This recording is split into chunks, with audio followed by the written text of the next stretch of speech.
Asian news के इस खास कार्यक्रम में एशियन हल्ला बोल वार्ड शोर किसका कितना जोर, यानी कि कितने दावे पूरे कितने अधूरे, और आखिर कौन सी ऐसी समस्या आ गई है कि वार्ड की जो समस्याएं हैं वो समाधान होने का नाम नहीं ले रहे हैं। और आज हम पहुंचे हैं अब्दुल हमीद वार्ड जो है वार्ड क्रमांक 36, और हमारे साथ वर्तमान पार्षद है अनवर हुसैन जी हैं जो अभी वर्तमान पार्षद है इस वार्ड से, और पूर्व पार्षद के बेटे यहाँ पर मौजूद है क्योंकि स्वास्थ्य खराब होने की वजह से वो यहाँ पर मौजूद नहीं है। तो सबसे पहले इस वार्ड के वर्तमान पार्षद से हम सवाल लेना चाहेंगे।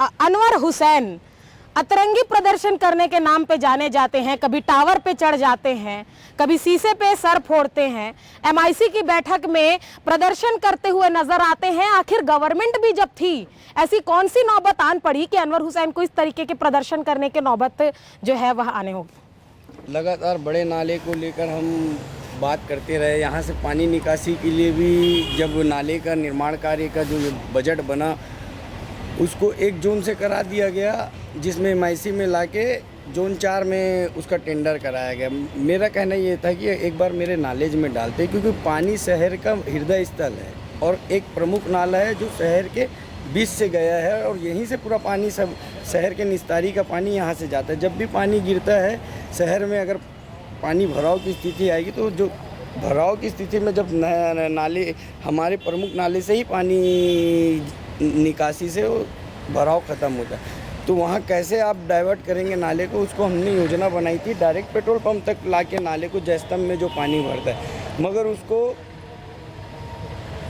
एमआईसी में लाके बदल दिया गया। फिर वही चीज़ उसी को लेकर एक विरोध प्रदर्शन था कि जनहित के मुद्दे को एमआईसी में ना लाकर आप लोग सुविधा बढ़ाना है, जो रिटायर हो गए उनकी आगे आप नियुक्ति करना है, बढ़ाना है, 1 साल सुविधा बढ़ाने की बात कर रहे हो। आप लगातार शहर के लिए विकास की बात करिए। मैं एक वार्ड का पार्षद हूँ, मगर जब एमआईसी और सामान्य सभा की बात आएगी तो पूरे शहर के लिए आपको सोचना पड़ेगा कि शहर की व्यवस्था कैसी हो। बहुत से सवाल ऐसे हैं जिसके जवाब आपके वार्ड की जनता चाहती है, और हमारे कार्यक्रम के माध्यम से जनप्रतिनिधियों के सवालों के सीधे जवाब आपके जनप्रतिनिधि देंगे। लेकिन पहले पूर्व पार्षद के भी घर से जो आए हैं उनसे बात कर लेते हैं कि आखिर जो विकास के काम अभी दिख रहे हैं या पहले भी जो विकास के कार्य इनके द्वारा किए गए हैं। बहुत स्वागत है सर आपका। पहले जिस तरीके से आपकी माँ यहाँ पर पार्षद रह चुकी है, उस समय के विकास के कार्य और आज के विकास कार्य में क्या अंतर देखते हैं? मैडम जी, कोई ऐसा काम बचा नहीं था मौदापारा में जो हमारे कार्यकाल में नहीं हुए। रोड से, नाली से, बिजली से, पानी से, सड़क से, जो पहले कब नाली बने थे ये किसी को पता नहीं था, और पूछने से भी लोग नहीं बता पाते थे कि ये नालियाँ कब बनी थी। हमारे कार्यकाल में वो नालियाँ टूटकर कंक्रीटीकरण हुआ है, पूरे मोहल्ले में पानी की समस्या ख़त्म हुई है, गली गलियों में कंक्रीट रोड बने हैं, लाइट की व्यवस्था जहां नहीं थी आज पूरे वार्ड में लाइट की कोई समस्या नहीं है। और बाकी और आपको इसके बारे में ज़्यादा जानकारी चाहिए तो वार्ड के जो नागरिक हैं वो आपको ज़्यादा इसके बारे में बता सकते हैं। अब वार्ड वासियों से ही इन सारे जो प्रश्न हैं इनका जवाब लेते हैं, क्योंकि जिस तरीके से हम देख पा रहे हैं कि हर वार्ड जो रायपुर की है वहाँ पे अनेक समस्याएं जो है, चाहे वो बिजली की हो, पानी की हो, चाहे किसी भी तरीके की जो मूलभूत समस्याएं हैं वो बनी हुई है। तो वार्ड की जनता से ही सीधे सवाल लेते हैं। सबसे पहले महिलाओं से मैं सवाल लेना चाहूंगी, क्योंकि जिस तरीके से यहाँ पर समस्याएं बनी हुई हैं, कुछ चीजें हैं आखिर हमसे पूछना चाहेंगे। पानी, सड़क, नाली, बिजली, ये जो समस्याएं हैं हर जगह बनी हुई है रायपुर में। मौदापारा में आप लोग रहते हैं, कितनी समस्याओं का सामना करना पड़ता है? पानी का तो आराम हो गया है, बस एक नाली उली जो है ना वो बहुत भर जाता है, कचरा उचरा भी भरे रहता है, बस वही है, उतना है। जब अच्छा ही करते हैं भैया तो काम अच्छा हो गया। नल लग चुके हैं, पानी का पर्याप्त मात्रा में व्यवस्था है, पानी का घरों घर नल लग गया। तो हमारे साथ और भी जो वार्ड वाले हैं वो यहाँ पर मौजूद हैं, उनसे भी सवाल लेंगे। हमारे इधर जो बैठे हुए हैं उनसे सबसे पहले सवाल लेंगे, कितने विकास के काम हुए? क्योंकि यहाँ पे जो भी पार्षद रहे हैं वो कांग्रेस से रहे हैं, दोनों ही पार्षद जो हैं कांग्रेस के, उनके अपने दावे हैं कि विकास के पूरे काम हुए हैं। धरातल पर चीजें दिखती हैं कि नहीं दिखती हैं? नहीं दिखती। धरातल में एक भी चीज़ें नहीं दिखती है, क्योंकि जैसा कि देखा जाए कांग्रेस का कोई भी पार्षद हो जीतने के बाद वो लास्ट जब एंट्री होती है ना चुनाव की, तब वो अपनी शक्ल दिखाते हैं। ये चीज़ होती है। अगर आपको आज की डेट में अगर पूरे 70 वार्ड में देखना है ना, तो हमारा वार्ड देखो सबसे पिछड़े वर्ग में आता है। ना यहाँ नाली का काम होता है, ना यहाँ रोड का काम होता है, ना यहाँ पानी का काम होता है, किसी भी तरह का काम नहीं होता है। अनवर जी, पूछना चाहेंगे आपसे, क्योंकि इनका कहना है कि जब चुनाव आते हैं तभी चेहरे दिखते हैं। कितनी सच्चाई है इस बात में? देखिए, विकास का कार्य तभी संभव हो पाएगा जब जनता विकास के लिए आगे आके सहयोग करेगी। हमारे यहाँ सबसे बड़ी परेशानी ये होती है कि जब आप नाली निर्माण के कार्य के लिए आप जब जाएंगे तो या तो नाली के ऊपर घर बना दिया गया है या नाली के ऊपर पाटा बना दिया गया है। अगर पाटा तोड़ने की बात आती है तो 4 लोग सामने आके लड़ाई झगड़ा करने की वो ठेकेदार को गाली बकते हैं। तो वहाँ बस ये समन्वय बैठाने में बहुत दिक्कत छूट गया। पानी की समस्या है, पानी की समस्या जीआई पाइप जो है, जीआई मेरा लगातार मैं बताया ना आपको, नगर निगम में यही मेरी बात है कि आपके पास टंकी कम है। आप 24 घंटे की बात करते हैं, आपकी टंकी 7 मीटर भरारी है और आपके पास पानी देना है। आपको 1 लाख लोगों को अगर पानी देना है, 1 लाख लोग अगर मान लीजिए 7 मीटर पानी यूज़ कर रहे हैं और उसके साथ आप 10,000 और 50,000 लोगों को जोड़ देंगे तो पानी हम कैसे पूर्ति होगा? नहीं हो पाएगा। इसलिए लगातार मेरा विरोध रहा कि आप नया टंकी बनाइए और उसके बाद फिर आप ये पाइपलाइन को जोड़िए। मगर समस्या सबसे बड़ी ये आ गई कि हमको चूप इसलिए रहना पड़ा कि ये जो पाइपलाइन दड़ी है, बीड़ वाली पाइपलाइन दड़ी है, जिसमें इसमें सड़ने की बात ही नहीं है। तो इसलिए हमने हमारे वार्ड में अभी लगभग 90% काम स्मार्ट सिटी से पूरा हो गया है पाइपलाइन का। 10% जो काम बचा है वो भी अभी बहुत जल्द पूरा हो जाएगा, जिसकी टेस्टिंग बाकी है। बहुत जल्द 1-1.5 महीने के अंदर पाइपलाइन का काम चालू हो जाएगा। चलिए, तो पाइपलाइन की बात यहाँ पर हुई है और पानी की बात हुई है। सबसे पहले, क्योंकि जिस तरीके से अभी रायपुर में जो एक शिकायत आ रही थी पाइपलाइन और पानी की, कि गंदे पानी जो है वह कई वार्डों में आ रहे थे। अनवर जी, जैसा कि आपने कहा कि पाइपलाइन को लेकर स्मार्ट सिटी के तहत काम हुए हैं, लेकिन कई वार्डों में समस्या है। तो मैं सवाल लेना चाहूंगी कि भैया पानी कितना स्वच्छ है यहाँ पे, क्योंकि जिस तरीके से दावे किए जा रहे हैं, पानी की बात की जा रही है, पानी कितने अच्छे हैं इस वार्ड में? नहीं, जब से ये पार्षद बना है आज भी नल की पानी की समस्या सुभाष नगर में है और आज भी पानी नहीं है वहाँ उत्कल बस्ती में, और ये सब फालतू बात है। और सफाई का भी अभाव है और लाइट का भी अभाव है। और पार्षद जैसा बनना, बोलते तो बड़े बड़े वादे करते हैं लेकिन ये वादे में खरा नहीं उतरा। आपके पार्षद खड़े हुए हैं यहाँ पे, पूर्व पार्षद के परिवार के खड़े हैं यहाँ पर। ठीक है। दोनों के कार्यकाल में देखा जाए तो कौन बेहतर काम यहाँ पर किया हुआ है अभी तक? इनकी माताराम पार्षद थी और उनके अभाव में ये काम करते रहे हैं, अच्छा काम रहा है। उसके बाद में जब से ये बने हैं तो ये तो पब्लिक को देख के भागते हैं ये। और नगर निगम ने जो ऑफिस बनाई है वहाँ पर ये होटल खोल के रखे। और ये नाले की जिसकी बात कर रहे हैं, नाले के ऊपर से कॉलम खड़ा करके ये खुद 2 मंजिल बिल्डिंग बनाए। नगर निगम ने इनको नोटिस भी दिए। तमाम तरीके के एलिगेशंस लगे हैं अनवर जी आपके ऊपर कि जो काम नहीं हुए हैं, कुछ जगहों पर अवैध कब्जे की बात भी की जा रही है। कितनी सच्चाई है इस बात पे? देखिए, नाले के ऊपर का जो नियम है वो 10 फीट का नियम है और जो अभी मेरे ऊपर आरोप लगा रहे हैं वो खुद जो सार्वजनिक के लिए उत्कल बस्ती के लिए पास करवा के 15 लाख 11 लाख अपने घर को आगे बस्ती में, मगर हमको उतने आरोप प्रत्यारोप में नहीं जाना है। मैं बता रहा हूँ। अब रही बात बिजली की, तो यहाँ उत्कल बस्ती से कोई भी अगर बैठा है उससे ये पूछिएगा कि उत्कल बस्ती में कितने खंभे नए अभी मेरे कार्यकाल में लगे हैं और कितने खंभों में लाइट लगी है। अगर मैं यहाँ झूठ बोल रहा हूँ, मैं कैमरे के सामने हूँ, मैं झूठ बोल रहा हूँ, आप जाके देख लीजिए। मैंने उसको पास करवा के 15 लाख 11 लाख रुपए का उत्कल बस्ती में हर गली में मैंने 4-4 खंभे लगवाए। करीब 3 गलियों में खंभे लगे। फिर उसके बाद पानी की समस्या, मैंने अभी बार बार मैं यही बात बोल रहा हूँ, आपके पानी की कैपेसिटी टंकी की भरने की 7 मीटर है, पानी भरा रहा है 6 मीटर। आप उसको, हमारे पानी को आप क्या बोलते, समता कॉलोनी एरिया को दे दिए हैं, जिसके वजह से हमारे एरिया में पानी आना कम हो रहा है। अब बीजेपी और कांग्रेस की जब बात आती है तो लोग विचारधारा की लड़ाई होना चाहिए, लोगों की समस्याओं की लड़ाई होना चाहिए। और रही बात मेरे को नोटिस मिलने की, तो मेरे के अलावा भी उस वहाँ का नहीं, पूरा नजुल बस्ती है, तालाब की बस्ती है।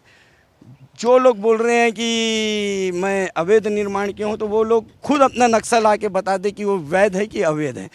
रही बात पार्षद कार्यालय की या होटल की, तो वो ये बता दे कि नगर निगम का पार्षद कार्यालय के नाम से अगर स्वीकृति है तो ला के दिखा दें। वो मेरा पर्सनल है और मेरा आज से नहीं है, बहुत पुराना है। जिसको तकलीफ है वो लीगल लड़ाई है, अपना लड़े, कोई दिक्कत नहीं है। इस सवाल का जवाब लेंगे। सबसे पहले बीजेपी से भी कुछ लोग यहाँ पर आए हैं, उनको भी मैं यहाँ मंच पर बुलाना चाहूंगी, क्योंकि आरोप जो है वह कई तरीके के लग रहे हैं, जिसपे वार्डवासी जो है वो अपने पार्षद पे आरोप लगा रहे हैं। पार्षद भी एवज में ये कहते हुए नजर आ रहे हैं कि जो सिर्फ वो नहीं, उनके अलावा कई लोगों ने ऐसा किया है तो उनका करना लाजमी है। बीजेपी से कुछ है, उनसे भी सवाल ले लेते हैं। इस तरीके के एलिगेशंस लग रहे हैं कि पार्षद ने अवैध कब्जा किया हुआ है। पार्षद कह रहे हैं कि मैं ही सिर्फ नहीं, वार्ड के कई लोगों ने किया है। तो एक दूसरे की देखा देखी वार्ड में तो ये समस्या बनी हुई है कि लगातार अवैध कब्जे हो रहे हैं। किस तरीके से देखते हैं इन सारी चीज़ों को? एक हिसाब से अगर देखा जाए, वो जो पूरी जगह है वो पूरी तरीके से नजूल है, पहली चीज़। दूसरी चीज़, इनका जैसा कहना है कि जो इन्होंने प्रॉपर्टी बनाई या उन्होंने प्रॉपर्टी बनाई, आगे बढ़ा के बनाई, जैसे भी बनाई, लेकिन ये नजूल प्रॉपर्टी है। यहाँ देखा जाए तो यहाँ किसी के पास, यहाँ आज की डेट में किसी के पास पट्टा भी नहीं है उस जगह में जहाँ ये लोग रह रहे हैं। और रही बात अवैध तरीके से, जिस तरीके से घर बनाना चाहिए उसको छोड़ के भाई साहब ने हमारे अभी के जो बोलते हैं ना करंट के जो पार्षद हैं, उन्होंने तो 3 मंजिला तान दिया है। तो वो किस बेस में ताना है, मेरा ये मानना है। जिस तरीके से यहाँ पे एलिगेशंस लग रहे हैं, अब सीधे सवाल लेंगे जनता से, क्योंकि अब जनता है, सब जानती है और जनता ही बताएगी कि एक्चुअल जो यहाँ पे कारण है वह किन किन चीज़ों के हैं। खड़े हुए भैया, आप सबसे पहले ये है कि जिस तरीके आप यहाँ रहते हैं इस वार्ड में, मूलभूत समस्याओं की अगर बात की जाए, पानी, नाली, सड़क, बिजली, कौन कौन सी समस्याएं हैं जिस वार्ड में आप देख रहे हैं? नहीं मैम, समस्या तो पूरा निदान हो रहा है, समझ भैया के समय में भी और भैया के समय में। मतलब खंभे भी लगे हैं, हर चीज़ का है। बस ये है कि एक जो पीछे तरफ का जो बस्ती है हमारे सुभाष नगर का, वहाँ आजीवन से नल नहीं लग पाया है। भैया के समय में भी नल लगने वाला था, अभी तक नहीं लग पाया। वो लोग पानी का समस्या। क्या आप अपने पार्षद से डर के बात कर रहे हैं कि दोनों सामने खड़े हैं कि नहीं बोलना नहीं है? क्योंकि भैया बात सुनिएगा, ये वही जनता है। एक मिनट आप, एक मिनट सुनिए।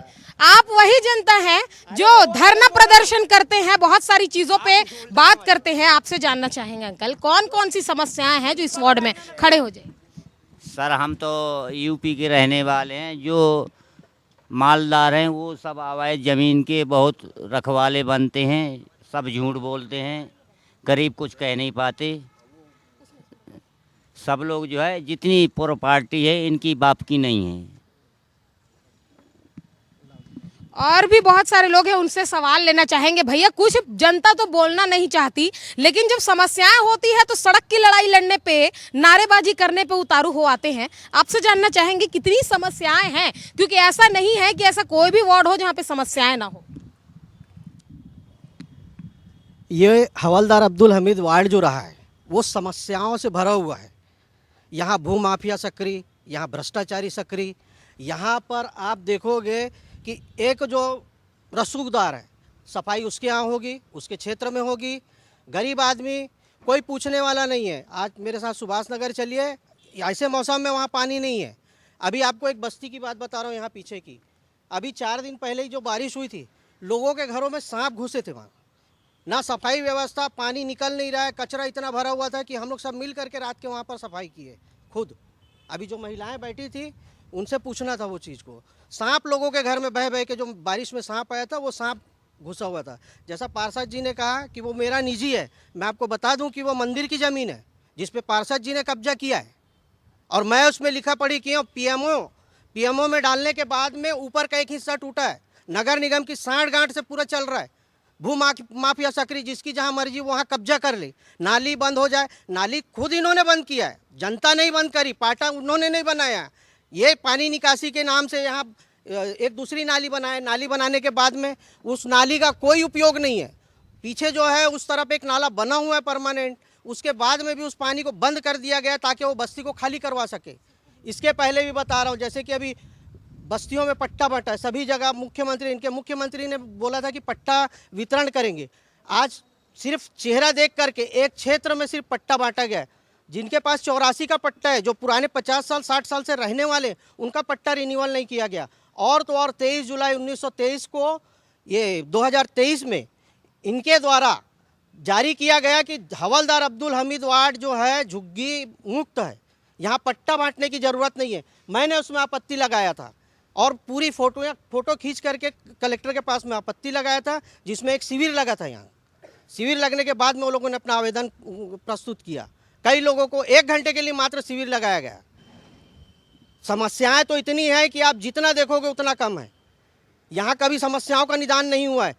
वहीं एक ही पाइपलाइन से एक क्षेत्र में पानी आ रहा है, दूसरे क्षेत्र में आज भी लोग पानी दूसरी जगह भरने के लिए जाने के लिए मजबूर हैं। सुलभ बना हुआ रखा है लेकिन आज तक चालू नहीं किए। इनके लोगों ने कब्जा करके रखा हुआ है वहाँ। बहुत ही मूलभूत समस्या जो है उन्होंने गिनवाई कि जो यहाँ पर जो जन सुविधा की समस्या है, खासकर जो घरों में सांप आने की बात उन्होंने कही। हालांकि हमने देखा है कि ड्रेनेज सिस्टम की बात रायपुर नगर निगम ने तो बहुत ही दम लगाकर की, लेकिन ये जो दावे हैं वो सिर्फ कागजों में देखे गए। क्योंकि अब जब पूरा रायपुर भरता हुआ नजर आता है, जब ये एक स्विमिंग पूल में तब्दील हो जाता है, तब समझ में आता है कि ड्रेनेज सिस्टम की जो पोल है वह किस कदर खुल रही है। अनवर जी, पूरे रायपुर की बात नहीं, सिर्फ आपके वार्ड की बात मैं करूंगी कि आखिर क्या ये समस्या हो रही है कि अधिकारी सुन नहीं रहे हैं। ड्रेनेज सिस्टम यहाँ पर जो है वह बैंड बजी हुई है लोगों के घर। देखिए, मैं बार बार मैं यही बात बोल रहा हूँ, रायपुर शहर का प्रमुख नाला मेरे वार्ड से होके जाता है। अगर वो बांसटाल का हो, अगर अधिक वर्षा हो जाती है तो अधिक वर्षा होने के कारण अगर आप एक कटोरे में पानी भरेंगे और उसमें ज़्यादा पानी डाल देंगे तो छलकेगा ही छलकेगा। तो ईश्वर की तरफ से अगर जब ज़्यादा बारिश हो रही है तो जब ज़्यादा बारिश होगी तो पानी कहाँ जाएगा? वो एक स्थायी जगह रुक के फिर धीरे से निकलेगा। तो एक ही जगह से निकलना है उसको, हमारे यहाँ के प्रमुख नाले से। लगातार नगर निगम के अधिकारियों को मैं अवगत करा रहा हूँ कि नाला डैमेज हो गया है, नाला ख़राब हो गया है, उसको आपको बनाना है। ठीक है, कुछ नाले यहाँ से बने मगर उसका सही से निकासी नहीं हुआ, जिसके वजह से एक नाला हमने जो ये बता रहे हैं तालाब पार की झुग्गी बस्ती है, उस जगह में जो नाला हमने पानी डिवाइड था उसको हमने सीधा लाके यहाँ जोड़ा। तो वो नाले में जब पानी ज़्यादा भरता है तब वो नाले से पानी जाके 3-4 जगह से उसमें मिलता है। वही बात आके यहीं ठहरती कि ज़्यादा पानी होने के बाद आप कितने भी नाले बना लो, पानी तो लॉक करेगा ही करेगा। ये प्रॉब्लम है। अब इसके मूल बात में कोई नहीं आएगा। क्या है, राजनीति लोगों को करना है, राजनीति करना है तो विरोध करना है। विरोध करने के लिए बहाना चाहिए। आपको लग रहा है कि वार्ड में दिक्कत है, आप उसको इंजीनियर से मिलें, नगर निगम के इंजीनियर से मिलें, उसको एस्टीमेट बनाएं, मेरे साथ आके बैठे। बीजेपी कांग्रेस अपनी जगह है, वार्ड का विकास अपनी जगह है। वार्ड के विकास की जब बात आएगी तो वहाँ पर ना बीजेपी है ना कांग्रेस है, क्योंकि हमको मिलके वार्ड का विकास करना है। आप राय देंगे उसमें काम होगा। अब यहाँ सांप जा रहा है, ये जा रहा है, वो जा रहा है, तो मेरे को एक बार फ़ोन तो करते कि कोई सांप आया है कि दिखाते, या वीडियो या मीडिया को बताते। और रही बात पट्टे की, जो बात हो रही है, पहले आप ज्ञान अर्जित कर लीजिए कि पट्टे की बात जो हो रही है ना, पट्टा जो है जहाँ ये कैदी तालाब था, इसका रिकॉर्ड जो है ना सुप्रीम कोर्ट में 2012 में एक केस लगा। उसमें सुप्रीम कोर्ट ने पूरे चीफ सेक्रेटरी से जहाँ बड़े बड़े टैंक के नाम से दर्ज है, घास ज़मीन, ये सब मंगवाया। आज भी अगर कोई यहाँ का सुप्रीम कोर्ट में चले जाएगा तो ये पूरे ज़मीन दोज हो जाएंगे, क्योंकि सुप्रीम कोर्ट की अवमानना है। सुप्रीम कोर्ट ने बोला फिर से मूल स्वरूप में लेके आओ तालाब को। ये पूरा, ये जो देख रहे हैं आप है ना, ये पूरा एरिया जहाँ हम खड़े हैं वो भी तालाब है। तो इनके पूर्व की जो सरकार थी, रमन सरकार, उसने सब नियम कानून को ताक में रख के सब चीज़ों को अलाटमेंट किया, प्रेस को अलाटमेंट किया, इसको लोगों को अलाटमेंट किया। कुछ जगह में जो 50 साल से जो गरीब लोग थे उन्होंने पाट के अपना घर बनाया, तो सरकार ने फिर 82 में पट्टा दी तो पट्टा भी ऐसे जगह में दी, 82 में पट्टा जो मिला और उसके बाद उसका रेवेन्यू हो रहा है, मगर उसमें नया पट्टा इसलिए नहीं दिया जा रहा है क्योंकि वो तालाब की ज़मीन है। 2012 के बाद जो रिजल्ट जो वो आया, डिसीजन आया, उसके बाद अधिकारियों के हाथ पांव खुलने लग गए। अब जहाँ पर खसरा नंबर तो समझते होंगे, यहाँ जो लोग बैठे हैं, खसरा नंबर में अगर तालाब दर्शा रहा है पानी के नीचे ज़मीन, तो उसको किसी का मुख्यमंत्री क्या प्रधानमंत्री भी उसको पट्टा नहीं दे सकता। रमन सरकार के समय में अलॉटमेंट की बात कही है बीजेपी से, अली जी आप भी हैं, रमन सरकार के समय में अलॉट कर दिया गया, भाई रमन सरकार चली गई, भूपेश सरकार आ गई, अब शायद सरकार फिर से आ गई, क्या उम्मीद लगाया जा सकता है इससे लेकर कि अब ये जो समस्या है जो लंबे समय से बनी हुई है वो उसका समाधान जो है वह होगा? क्योंकि अब ये जो डॉक्यूमेंट्स लेके जो भाई साहब जो डॉक्यूमेंट्स की बात कर रहे थे वो आए हैं, सबसे पहले इनके डॉक्यूमेंट्स देख लेते हैं कि आखिर इस डॉक्यूमेंट में क्या है। जी बताइए। जलाशय है पुराना, यहाँ पर इसको पाट करके, जबकि निस्तारी कुआं है ये, इसको पाट करके यहाँ कांग्रेस के एक नेता के द्वारा कब्जा किया गया है। इसके पीछे जस्ट सुलभ है, ये हमने आवेदन बनाया है और ये आवेदन बना के पब्लिक की साइन करवा करके और इसको अभी हम देने वाले हैं। क्यों? क्योंकि वहाँ जो महिलाओं के लिए समस्या हो रही है सबसे ज़्यादा शौच की, पर हमारे प्रधानमंत्री तो घर घर शौचालय बनाने की बात कर रहे हैं। ये मौधापारा में हवलदार अब्दुल हमीद वार्ड में कितने शौचालय बनवाए हैं? एक बात। दूसरी बात, पट्टा कितने लोगों को मिला है? जलाशय की बात कर रहे हैं, इनसे मैं पूछना चाहता हूँ कि ये दैनिक भास्कर कब से बना है? ये क्या 2003 में बना है? नव भारत कब बना है? 2003 में बना है। हाँ, ये छत्तीसगढ़ प्रेस 2003 में बना है। भारतीय जनता पार्टी का कार्यालय 2003 में बना है। ये कब की बात कर रहे हैं? ये कांग्रेस सरकार ने इनको अलॉटमेंट करी है। ये जो है आज का बना हुआ नहीं है, ये सामुदायिक इनके इसमें बना है कार्यकाल में। वो भी अब ये सबसे पहले ये बताएं, जब ये तालाब है, ये जानते हैं कि ये तालाब है और इनको हम नहीं पाट सकते, यहाँ नहीं बना सकते, फिर ये अनलीगल काम क्यों किए? ये सरकार के पैसे का दुरुपयोग क्यों हुआ? यहाँ पर कोई दूसरी जगह देख करके सामुदायिक भवन बनाते हैं? इनके पास जवाब है। इन्होंने बताया खंबे लगा दिए, खंबे लगाने के बाद लाइट नहीं था।